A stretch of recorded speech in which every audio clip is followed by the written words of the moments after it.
Hello guys, what's up? Welcome back to Basketball Unplugged. Today's story is about to shake the entire WNBA landscape.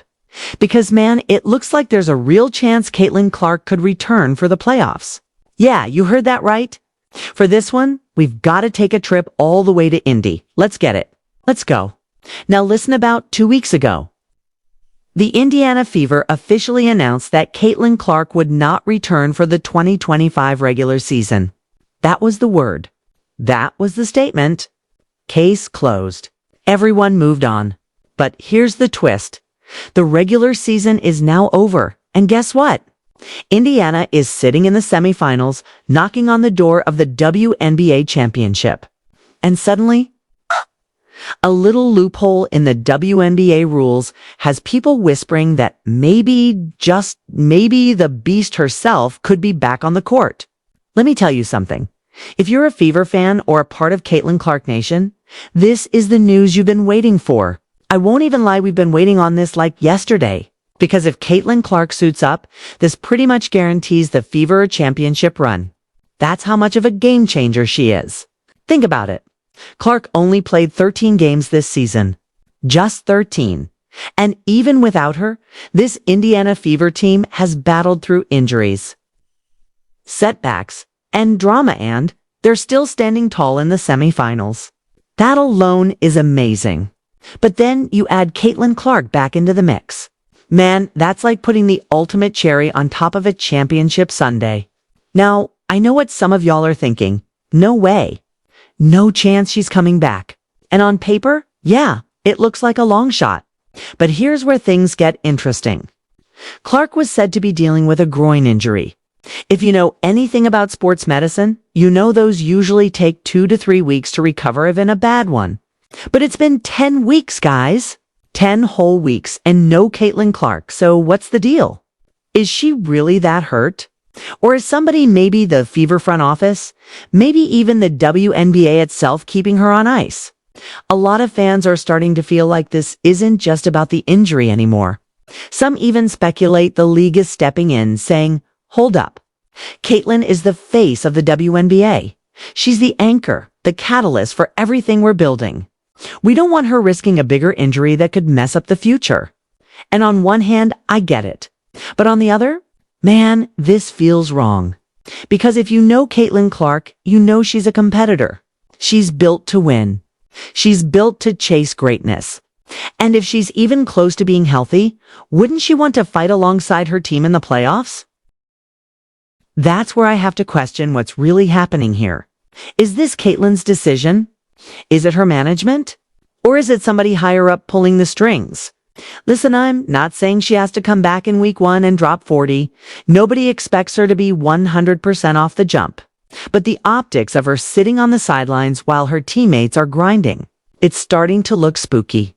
It makes people wonder if she's being protected too much or if she doesn't want to risk it. Either way, this situation is getting messy. And it could have long-term effects on her career, her reputation, and even her legacy. Because history remembers moments like this. Remember, even Michael Jordan once got shut down by management when he wanted to return from injury. He hated it. But he came back stronger, and it defined him. Now, Caitlin Clark has her own crossroads. Does she stay on the bench, safe, but criticized? Or does she fight to return and cement herself as a warrior who battled for a title? Now, before we dive too deep, big shout out to Caitlin43 on Twitter for putting this out there. Because according to what's been circulating, there's actually a legit pathway for Caitlin Clark to be activated in the playoffs. Here's how it works. Under the current WNBA CBA, once a team submits its playoff roster at the end of the regular season, it's basically locked in. No signings, no hardship contracts, no quick pickups off the street once the postseason begins. The only flexibility comes if the team already has someone under contract but inactive, like if they're on maternity leave, suspended, or listed with an injury. In those cases, that player can be activated to replace someone else. So technically, because Caitlin Clark is already under contract and sitting on the injury list, there's this slim loophole that makes her return possible. But let me be real with y'all. Because on Basketball Unplugged, we don't sugarcoat nothing. Do I honestly think Caitlin Clark is going to come back this postseason? Do I think the WNBA itself would even allow it? Man, I don't see it happening. And honestly, that feels wrong. If she's healthy, if she's ready, let her hoop. Period. That's what the game is about. But from the looks of things, Caitlin herself might not even be pushing for it. She might just be shutting it down and waiting until next year. Here's the wild part, though. If Indiana somehow wins the championship this year, Caitlin Clark is technically going to be stamped as a champion. And you already know what's coming after that. People are going to run their mouths saying her first ring don't even count. She didn't carry them. She didn't earn it. We've heard this before. It's the same tired narrative people used on LeBron, on KD, on anyone who didn't win the right way. But at the end of the day, history don't care. The record books just say champion. Now let's slide over to X real quick because Scott Agnes just dropped an update on Caitlin Clark that really clears things up. He flat out said, as the Fever keep winning in the playoffs, the Caitlin Clark questions are piling up. But here's why a return this postseason just ain't possible. And in his article on Fieldhouse Files, he laid it all out. He wrote, one of those sidelined is the highest profile player in the league, Caitlin Clark. She's been out since July 15th after injuring her right groin, later compounded by a bone bruise in her left ankle a few weeks later. On September 4th, 2 weeks before the start of the playoffs, the Fever made a collaborative decision to rule Clark out for the remainder of the 2025 season. She announced the news on social media. Clark's words hit hard. I had hoped to share a better update, but I will not be returning to play this season. I've spent hours in the gym every day with the singular goal of getting back out there. Disappointed isn't a big enough word to describe how I feel. I want to thank everyone who had my back through all the uncertainty.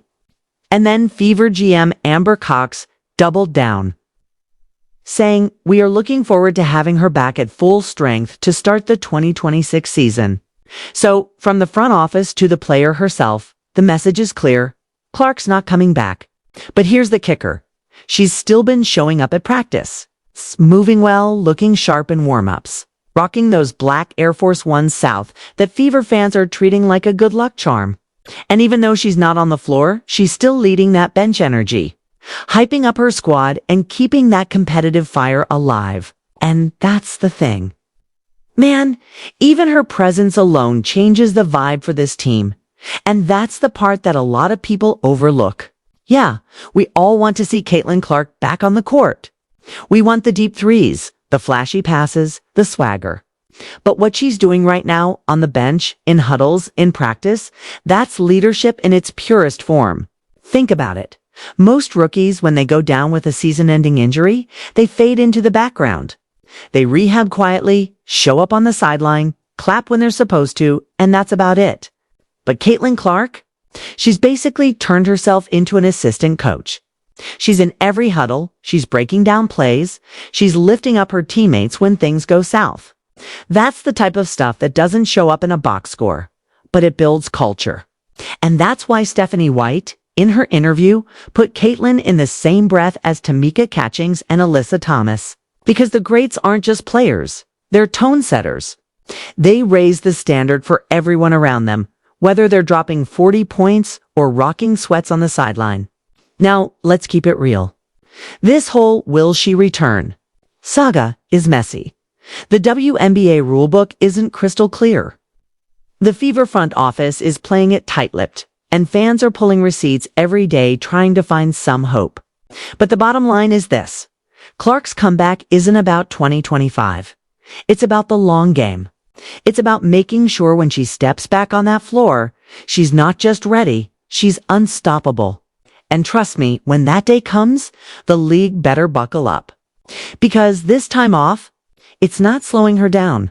It's sharpening her. It's fueling that hunger. It's giving her a new perspective that's only going to make her more dangerous. So whether she returns in these playoffs or waits until 2026, one thing is already certain. Caitlin Clark's story is far from finished. If anything, this is just the beginning of her takeover.